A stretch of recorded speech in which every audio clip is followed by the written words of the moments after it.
ایک بہت بڑے محدث گزرے ہیں، ان کو فالج ہو گیا، 2 سال تک فالج کی حالت میں رہے، 2 سال تک اسی حالت، بڑے پریشان کہ یار فالج ٹھیک نہیں ہو رہا۔ ایک دن بیٹھے ہیں، ایک اژدہا نکلا، اس اژدے نے ایک بلی کا بچہ یوں نوچا، بلی کے بچے کو یوں منہ ڈالا۔ یہ یہاں بیٹھے تھے تو انہوں دیکھا تو کہ ہاتھ میں ڈنڈا تھا، تو بلی تڑپ کے آئی اس اژدے کی طرف، دیکھا اس کو کیسے کرے، اس کی دم پہ مار رہی ہے، دیکھو اس اژدے نے بچہ پکڑا ہے۔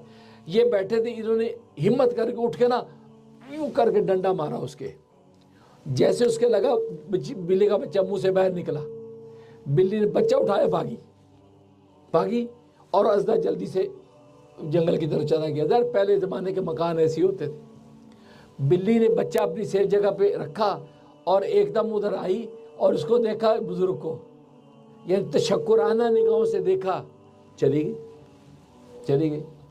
اور آج کل تو سوشل میڈیا ہے، یہ سوشل میڈیا میں ایسی نگاہوں کو کتنا کیچ کرتے ہیں، دیکھو جی یہ ہرن کتنے تشکرانہ نگاہ سے دیکھ رہی ہے، آنسو بھی آ رہے ہیں، یہ تو اسے دیکھا، چلی گئی۔ صبح جو ہے سو کے جب اٹھے ہیں تو ہاتھ لگایا، اس سے بالکل ٹھیک ہے، ڈر کے اٹھ رہے ہیں۔ بیوی کہتی کیا ہوا؟ کہا کہ مجھے لگ رہا ہے کہ میری ٹانگوں میں خون رواں ہو گیا ہے۔ اچھا، چلایا، وہ چلنے لگے، ٹھیک ہو گئے۔ اچھا، ان کے ذہن میں آیا کہ یار میں کیسے ٹھیک ہو گیا، کوئی دوائی نہیں، کوئی دارو نہیں، کیسے ٹھیک ہو گیا میں؟ دعا کر، یا اللہ ٹھیک تو ہو گیا، تیرا شکر ہے کہ ہو کیسے گیا؟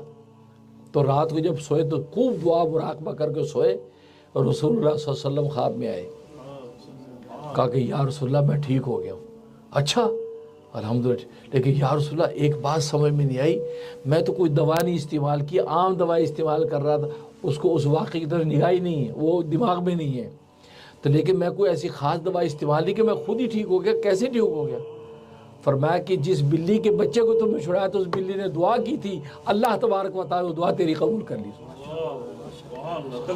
اللہ اکبر، بلی نے دعا کی۔ تو آج سمجھتے ہیں ہم جانور کا، جانور دعائیں کرتے ہیں، اسی اولیاء اللہ کہتی ہیں جانوروں سے جب پیار کرو گے، خیال کرو گے تو یہ جانور آپ کے لیے دعا کرتے ہیں، اور اللہ تبارک و تعالیٰ کی وہ دعا رد نہیں ہوتی۔ کہا کہ اس بلی نے اللہ کے دربار میں تیرے لیے دعا کی، یا اللہ جس سے میرے بچے کو بچایا، یار تو اس کو بھی صحت دے دے، جو اس کی تکلیف دور کر دے، اللہ تبارک و تعالیٰ اس کی دعا قبول کر تجھے صحت دے دے۔